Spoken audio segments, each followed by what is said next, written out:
జన్మనిచ్చిన తల్లి ఆ దేవుడితో సమానమన్నారు పెద్దలు. నాన్న, ఈ లోకంలో చెడిపోయిన అమ్మాయిలున్నారేమో కాని చెడ్డ తల్లి మాత్రం లేదయ్యా.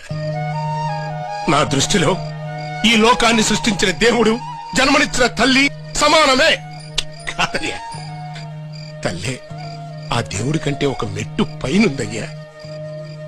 ఎందుకో తెలుసా, ఈ లోకానికి కనిపించని దేవుడికి రూపాలు ఎన్నో ఉన్నాయి, కానీ ఈ ప్రపంచానికి కనిపించే దైవానికి మాత్రం ఒకే ఒక్క రూపం ఉంది, అదే అమ్మ.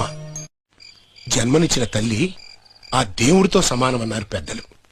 నాన్న, ఈ లోకంలో చెడిపోయిన అమ్మాయిలున్నారేమో కాని చెడ్డ తల్లి మాత్రం లేదయ్యా. నా దృష్టిలో ఈ లోకాన్ని సృష్టించిన దేవుడు జన్మనిచ్చిన తల్లి సమానమే కాదయ్యా. తల్లే